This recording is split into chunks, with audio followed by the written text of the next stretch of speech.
sejam bem-vindos ao Resumo Cast temporada 5. Estamos aqui no Cubo Itaú, o maior hub de inovação e startups da América Latina, com 400 startups. O Resumo Cast agora é Ventures. Então, nós estamos buscando startups aí com ideias de negócio para tirar do papel. Vai lá em resumocast.com.br, conheça os nossos programas e o nosso ecossistema. E hoje é um livro, o assunto do livro de hoje é muito relevante para empreendedores, principalmente para quem se interessa por direito e advogados. Direito em Transformação, Estratégia e Inovação para Advogados, do Paulo Silvestre de Oliveira Júnior, que está aqui comigo. Tudo bem, Paulo? Prazer tê-lo aqui, é uma honra recebê-lo aqui no Resumo Cast. Fala um pouquinho, antes de falar a ideia central, deixa eu ler a bio aqui do livro, por gentileza. Então, Paulo Silvestre de Oliveira Júnior, ele passou mais de uma década promovendo transformações de alto impacto nas principais advocacias do Brasil e do mundo, e é conhecido globalmente como um líder em desenvolvimento estratégico e pioneiro em inovação do setor jurídico. Ele é fundador também da consultoria Boutique IT Legal Experts, Innovation and Technology. Paulo, qual é a ideia central do teu livro? Bom, Gustavo, acho que a ideia central do livro é mostrar que o direito ele não é estático, né?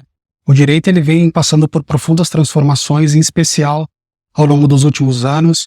Eu sempre digo que, apesar dos pesares da pandemia, ela trouxe uma clareza para o setor jurídico que a transformação digital é muito mais possível do que se imaginava, né? A gente percebe que há um movimento muito forte nesse sentido, não só pelo avanço da tecnologia, mas em especial em relação na mudança, né, das expectativas dos clientes, né? Hoje os clientes, né, buscam por mais eficiência, por mais transparência, né? Então o livro ele traz uma mensagem, né, de que os advogados podem ser sim agentes de mudança e impulsionar essa transformação onde quer que eles estejam. Legal. Dá um exemplo prático de uma transformação que o cliente busca, que ele pode ter, uma melhoria que tem. Perfeito. Bom, hoje os clientes nos dias de hoje, como eu falei, eles buscam por mais eficiência, né, e mais do que isso, nas tecnologias que hoje as bancas utilizam, elas também estão à disposição dos departamentos jurídicos ou de outras pessoas que também compram o serviço jurídico. Então, naturalmente, tem um exemplo que é muito claro, né? Que é a jurimetria, por exemplo, né? Até pouco tempo atrás, as pessoas buscavam respostas, né, dos advogados, como, por exemplo, eu vou ingressar com uma ação. Qual que é a chance de eu conseguir, né, ter êxito, né, ou chegar num acordo? E até pouco tempo atrás não era possível, né, você ter respostas como essa. Aí hoje, por meio da jurimetria, e para quem não conhece a jurimetria, ela é nada mais do que modelos matemáticos aplicados aos dados do judiciário. Então, com isso, você consegue entender o comportamento do juiz, né, da comarca, e chegando até num nível ainda mais granular, que é entender o comportamento do advogado da outra parte. Então, com isso, você consegue... Isso por ferramentas exatamente. de IA. Ferramenta de análise de dados conjugada com inteligência artificial.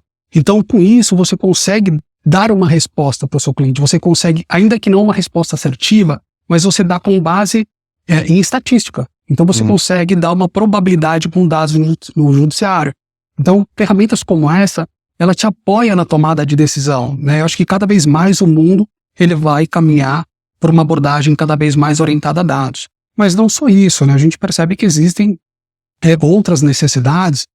Quando a gente fala de eficiência, né?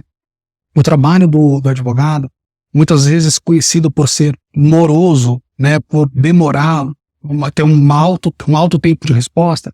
Hoje você consegue, por exemplo, em um projeto de due diligence, numa aquisição, no M&A, por exemplo, você consegue automatizar todo o processo, né, por meio da inteligência artificial, e com isso você superar a expectativa do seu cliente. Você consegue fazer isso num tempo menor, com nível de acurácia surpreendente. Tem inclusive um estudo, né, da LawGeeks, que eles usaram esse tipo de tecnologia, né, para analisar um conjunto de documentos com um grupo de advogados, e a ferramenta de IA, além de ela fazer isso num tempo infinitamente menor, ela fez num nível de acurácia, se não me engano, na casa de 96% contra 82% do trabalho humano. Então isso evidencia, né, a importância desse tipo de tecnologia e o valor, né, que o advogado consegue agregar para o cliente, né? Então acho que esses são pontos bem importantes. Eu acho que, por fim, a tecnologia, de maneira geral, ela te possibilita você não só personalizar o serviço para o seu cliente, mas você antecipar a eventuais necessidades. Então, acredito eu que essa talvez seja uma das principais expectativas dos clientes nos dias de hoje. Então, a possibilidade que existe é de escalar o trabalho braçal, os estagiários, por exemplo, do escritório, reduzir a quantidade de pessoas necessárias envolvidas e horas de trabalho envolvidas em um determinado processo, ter mais acurácia, mais precisão e repassar esse benefício, esse custo para o cliente final. Sem dúvida, né? Eu acho que um dos principais pontos que a gente observa na tecnologia é que ela muitas vezes ela acaba, e na maioria das vezes, ela acaba suprimindo atividades que muitas vezes é feito por jovens advogados, por estudantes, que são atividades mecânicas, operacionais, e que na teoria, né, e na prática também, em nada agrega ali no desenvolvimento daquele profissional, porque é uma atividade rotineira, né? Então, Então, essas atividades que são suprimidas pela tecnologia, no final do dia, ela libera o estudante, o jovem advogado, para que eles possam focar, né, em atividades mais estratégicas e relevantes para o seu desenvolvimento profissional e também organizacional. Um outro ponto que eu acho que vale destacar também é que a tecnologia, ela garante mais assertividade, mais padronização e possibilita, né, que os advogados que possuem ali uma grande carga de trabalho no seu dia a dia, para que eles possam gerenciar melhor a sua rotina.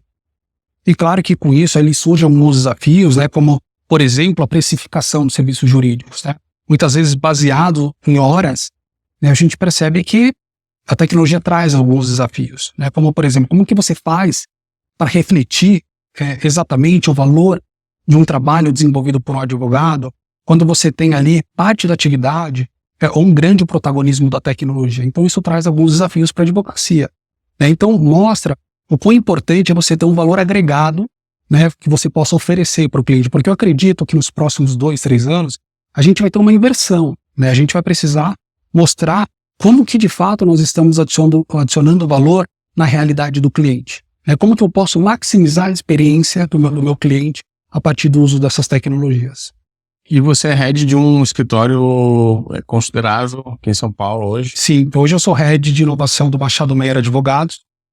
Se não me engano, acho que é o 3º maior escritório da América Latina. Hoje nós contamos ali com aproximadamente 1.100 colaboradores, sendo algo em torno de 740 advogados. E o que você está fazendo para trazer inovação para o teu escritório? Dá alguns exemplos. O que é o P0, tua prioridade? O que você está de olho? Bom, acho que o P0, eu acho que acima de tudo é entender as necessidades do negócio, né? Então, a gente eu venho trabalhando desde 2018, que foi quando eu ingressei no escritório para criar a área, né, de estratégia de inovação.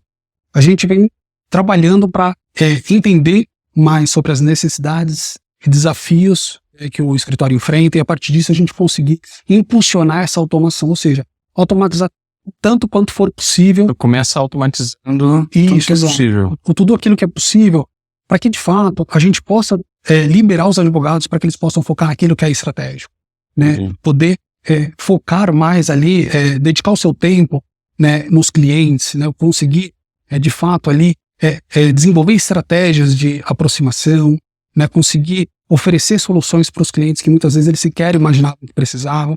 Mas mais do que isso, Gustavo, eu vejo que há uma oportunidade muito importante nesse processo de transformação que a gente desenvolve no Machado Meyer, mas também vejo isso acontecendo em outros grandes escritórios, que é o processo de interdisciplinaridade. Então, quando a gente traz um advogado para participar de um projeto de inovação, né, ou um grupo de advogados, ele consegue, né, por meio desse processo, né, se desenvolver, né, e desenvolver outras habilidades que são tão importantes para os advogados nos dias de hoje, como liderança, pensamento crítico, né, uma visão analítica. E isso tudo a gente consegue desenvolver projetos bem inovadores. É claro que a gente não busca ali ficar reinventando a roda, o que existe no mercado a gente busca para atender, mas a gente sempre busca, por meio desse desenvolvimento, desenvolver vantagem competitiva. A gente vai buscar desenvolver aquilo que não existe no mercado.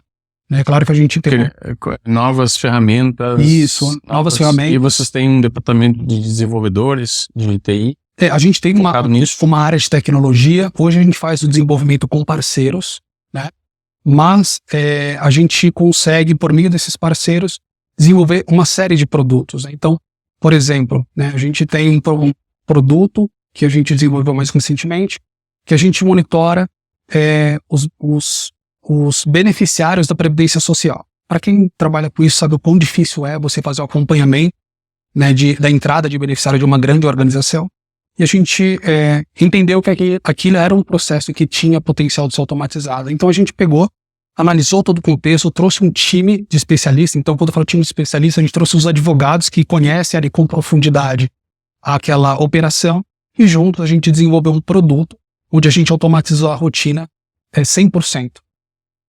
Então, era uma atividade que antes dedicava-se a algo em torno de 8 a 10 horas por semana. Esse processo passou a ser 100% automatizado, com zero chances de erro. Então, isso evidencia o potencial que a tecnologia tem dentro do nosso contexto.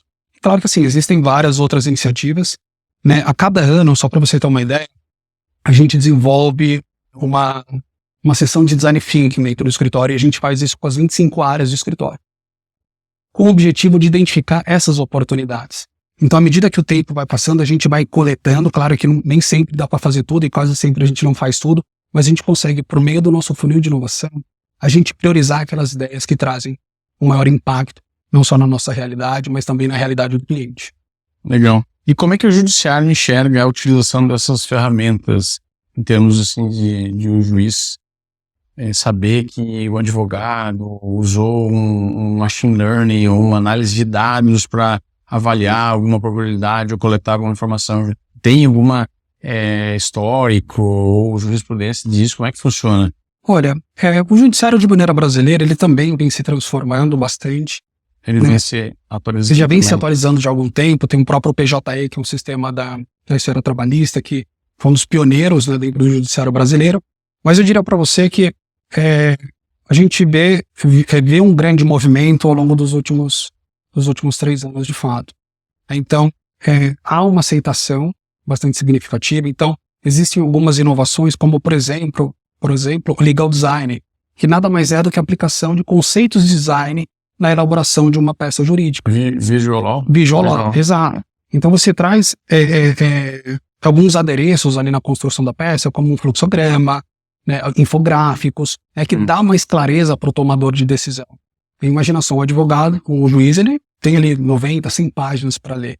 Você sintetizar isso para o juiz, isso torna o processo ainda mais fácil. Sim. Existiam alguns mitos em relação... Isso é inovação no direito. Não, essa é uma das, né? E aí, mas é algo que a humanidade vem fazendo há séculos. Você trouxe um ponto extremamente importante. Mas eu entendo que tem uma resistência por causa dos critérios que tem que ser aplicados, as validações. É uma decisão, às vezes é uma sentença, vai mudar a vida de uma pessoa. Sem dúvida.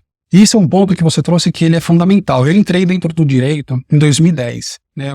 Antes havia passado por uma consultoria de tecnologia, por uma indústria farmacêutica, passei por um setor bancário. E quando eu cheguei dentro da advocacia em 2010, eu enxerguei uma série de oportunidades.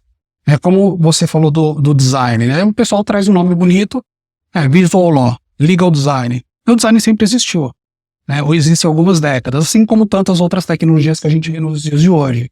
Então, quando você fala de automação, cara, eu já trabalhava com isso há 15 anos atrás. Né? Quando você fala de ter um BI, uma análise, isso também já existia há algumas décadas. E para o direito acaba soando como uma novidade. Mas voltando à questão do judiciário de maneira geral, eu acredito que existem alguns mitos em relação a isso. Né? Eu entendo que há ainda um espaço a ser explorado.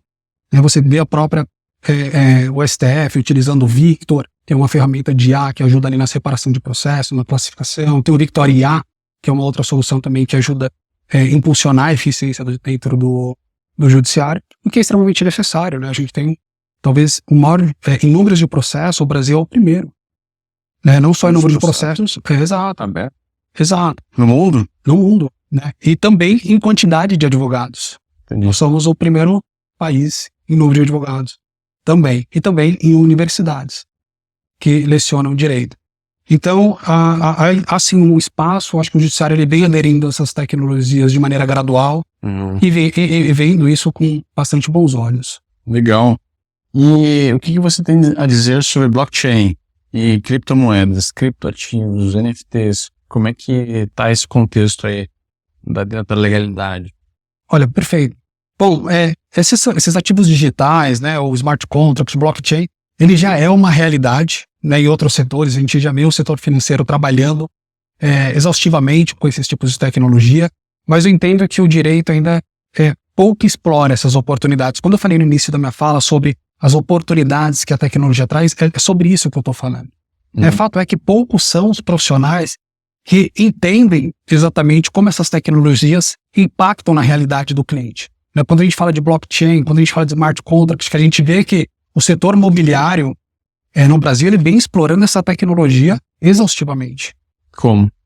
Por exemplo, a própria não só na tokenização de imóveis, mas, por exemplo, uma coisa ainda mais simples, por exemplo, tem a Cyrela, que em 2019 já fez a sua primeira comercialização de imóvel por meio da blockchain, por meio de smart contract.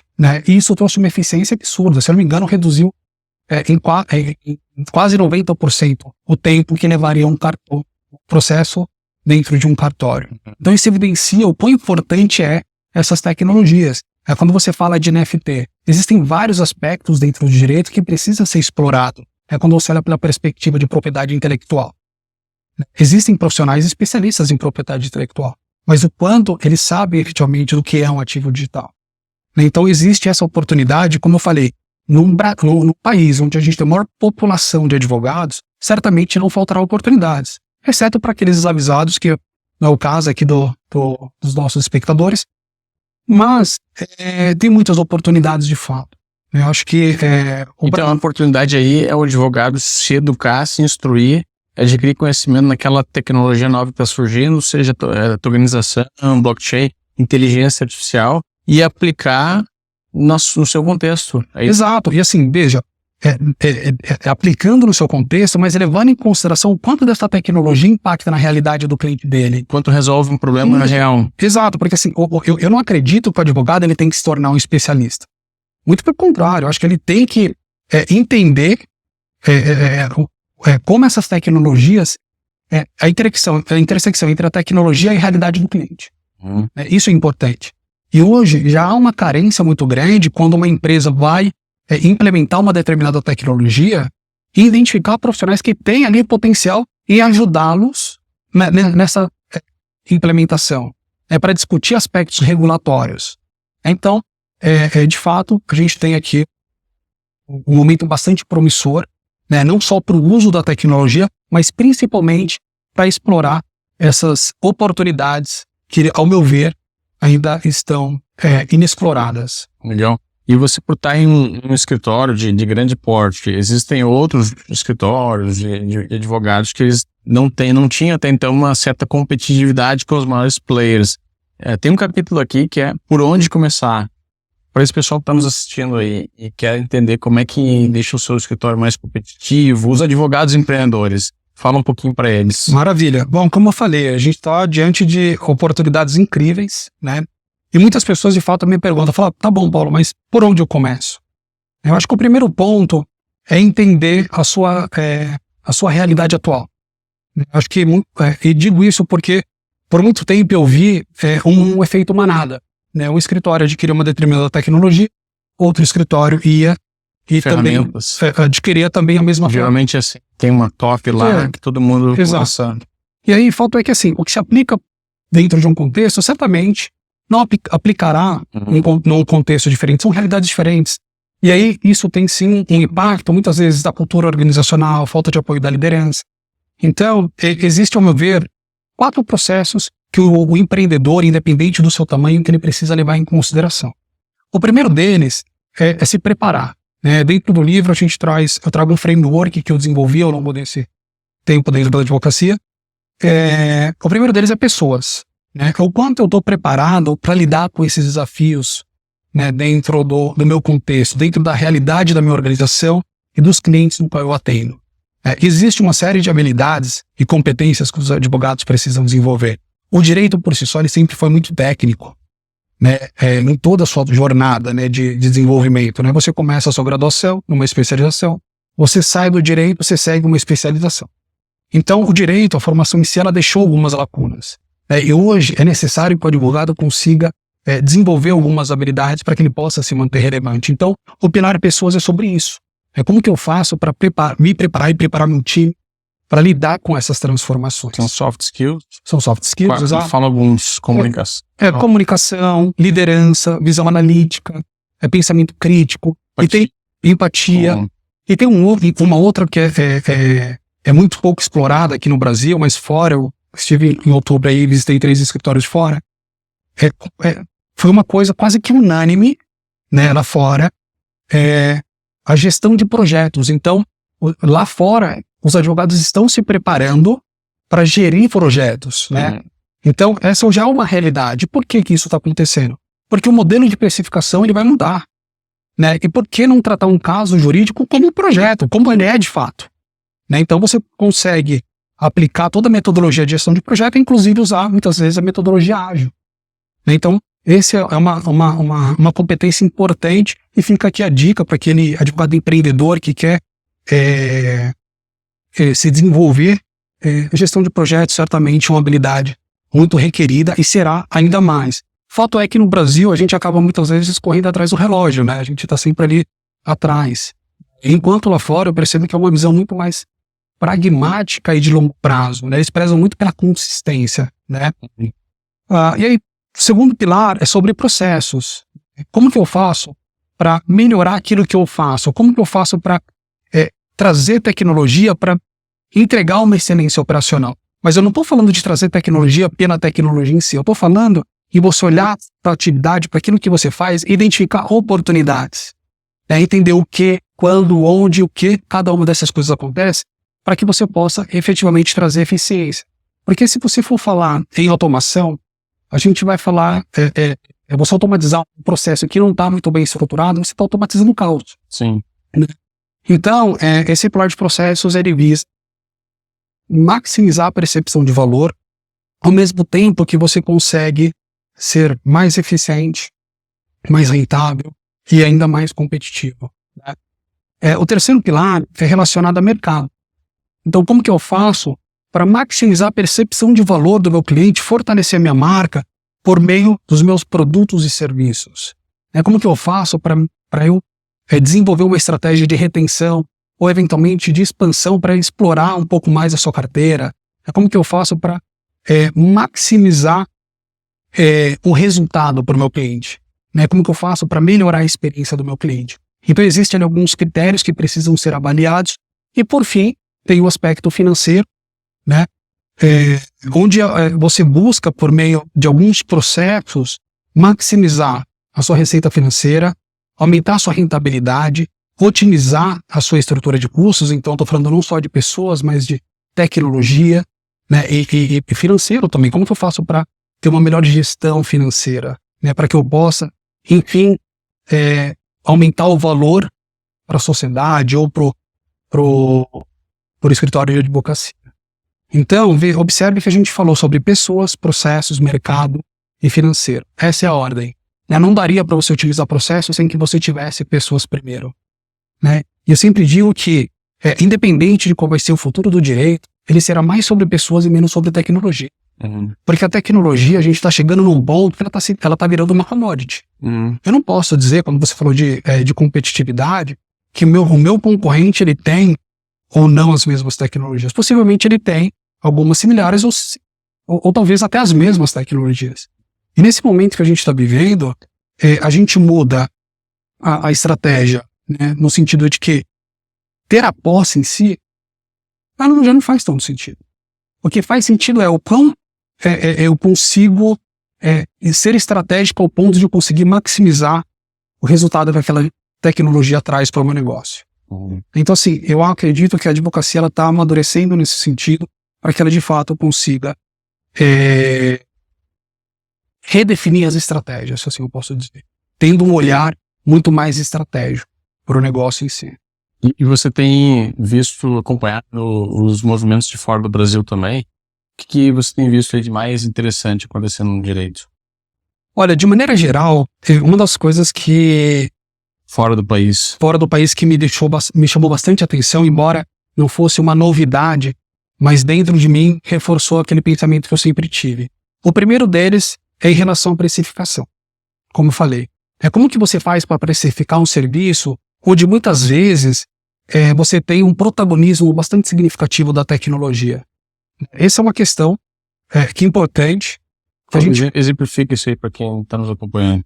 É tipo, um cliente faz uma demanda, mas o meu software vai fazer tudo e eu não sei quanto eu cobro dele. Isso porque é tão fácil de entregar. É mais ou menos isso. Mas imagina só, onde você tem um processo, o cliente te demandou uma atividade e sempre vai ter, o processo nunca ele é 100% automatizado, porque dentro do direito você precisa ter um advogado que aporte ali a inteligência jurídica para fazer as validações, eventuais análises, um parecer a partir daquilo que foi gerado pela tecnologia.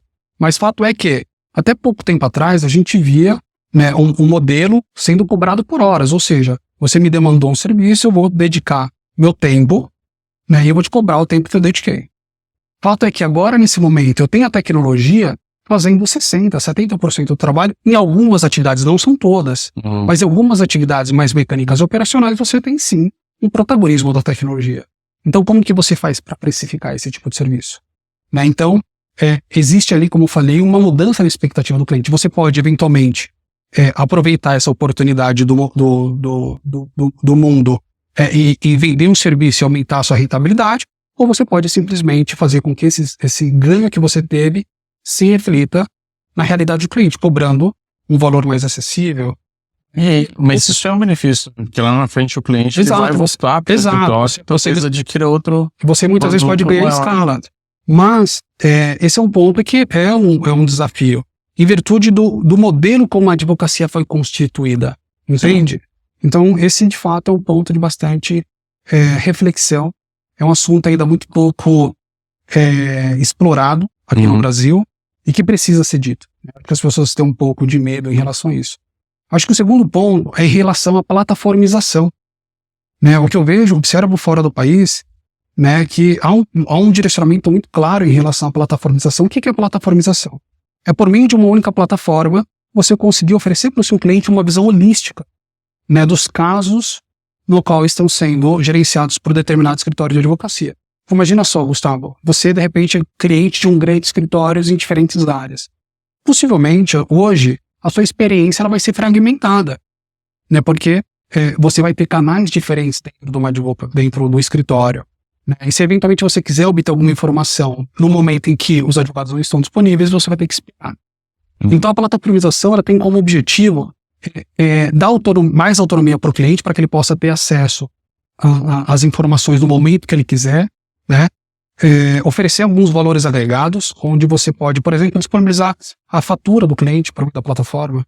Você consegue trazer uma abordagem holística, como eu falei. Mas mais do que isso, eu vejo isso como muito, muito, muito bons olhos. Não só porque você melhora a experiência do seu cliente, e isso para mim é o que vai de fato diferenciar as advocacias dos dias de hoje, mas principalmente para que, imagina só que riqueza você conseguir entender o comportamento dos seus clientes dentro da sua plataforma, com base nos dados. Então, com base nessa coleta de dados, você consegue se antecipar para o seu cliente, oferecendo soluções antes mesmo que ele precise. Então, essa aqui, inclusive, é uma oportunidade para os empreendedores que estão nos assistindo essa é uma carência que o Brasil tem. A gente não tem nenhuma solução desse tipo dentro do Brasil. Né? Então, essa é certamente uma oportunidade incrível.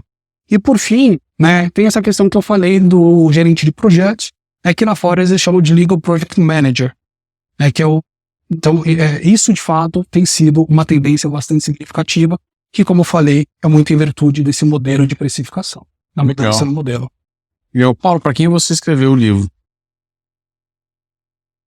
Bom, eu escrevi o livro para os estudantes, para os advogados, advogados que são empreendedores. Como eu falei, eu fiz um levantamento recentemente, a gente tem hoje 110 mil CNPJs e sociedade de advogados.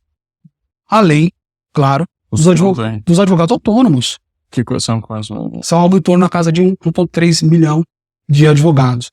Então, foram para essas pessoas, para o estudante, para o advogado empreendedor que está buscando, até para quem não é, na verdade, advogado, mas tem interesse pelo assunto, o livro ele traz uma perspectiva bastante clara e bastante objetiva em relação ao universo jurídico, no momento no qual a advocacia está passando. Então, foram Foi para essas pessoas, né, que eu dediquei 14 meses aí da minha vida para, de fato, poder trazer um pouco mais clareza. Até porque uma das coisas que me motivou a escrever esse livro, Gustavo, é que, na verdade, eu sempre tive desejo de escrever um livro, mas nunca tive ali a oportunidade de me dedicar a isso. Mas fato é que no início da pandemia, vários colegas começaram a procurar. E eu nunca fui tão procurado ao longo da minha trajetória dentro do direito, com pessoas questionando, trazendo várias questões em relação ao que estava acontecendo. Né? E aí, depois de conversar com uma colega, ela pegou e falou assim, pô, Paulo, cara, por que você não escreve um livro? Eu acho que você traria tanta clareza para coisas que não existem hoje. Existe muito mito dentro do que está disponível, né, hoje na internet, mesmo os livros. Então, esse foi o propósito, de fato, poder apoiá-los, né, a entender um pouco mais desse contexto e trazer uma perspectiva bastante otimista, que é como eu vejo o direito nos dias de hoje. Legal. E uma frase de camiseta? Eu tirar do livro e colocar em camiseta. Uma frase de camiseta? Cara, eu teria duas. Eu acho que é inovar para liderar. E a segunda seria o futuro é sobre pessoas. Eu acho que diante do momento que nós estamos, é da necessidade de se transformar e da disponibilidade que hoje a tecnologia traz para o direito, né? Como eu falei, a IA generativa já está democratizada, todo mundo já tem acesso. E quando você analisa, por exemplo, o ecossistema da AB2L, que é a Associação Brasileira de Lawtechs e Legaltechs, tem mais de 400 startups. Então isso mostra que a tecnologia, de fato, está tão democratizada. Você tem tecnologia para todos os bolsos e todos os tamanhos. Então, de fato, é poder trazer essa perspectiva e poder mostrar que o direito ele não é sobre tecnologia. Eu vejo inúmeros escritórios de advocacias e advogados olhando para a tecnologia como um fator de competitividade. Ela não é um fator de competitividade. O que vai diferenciar a advocacia ou advogado nos dias de hoje é o quão preparado ele está, né, para lidar com essa transformação, adaptabilidade, conseguir desenvolver uma abordagem interdisciplinar. Como eu falei, dentro do meu time hoje, eu tenho mais ou menos 11 pessoas trabalhando, então a gente tem desde engenheiro, psicólogo, economista, advogado, trabalhando dentro de um time, mas nós, enquanto área de estratégia de inovação, nós somos nada mais do que facilitadores, né? E são os advogados que, de fato, impulsionam essa transformação, que nos trazem essas oportunidades para que juntos a gente consiga desenvolver soluções que possam não só melhorar os nossos processos internos, mas, acima de tudo, oferecer melhores soluções para os nossos clientes. Muito bem. Paulo, deixa os teus contatos aqui, pessoal que nos acompanhou. Maravilha. Bom, no LinkedIn eu estou como Paulo Silvestre de Oliveira Júnior e no Instagram é Paulo Silvestre Júnior. Muito bom. Obrigado a você que nos acompanhou aí no YouTube. Não esqueça de curtir esse vídeo. Deixe nos comentários qual é o próximo livro que você quer ver aqui no ResumoCast. E entre lá no nosso site, resumocast.com.br, para conhecer os nossos programas para startups. Nós que estamos aqui toda semana gravando aqui no Cubo Itaú, que é o maior hub de startups da América Latina. E agora o ResumoCast é ResumoCast Ventures. Eu te vejo no próximo episódio.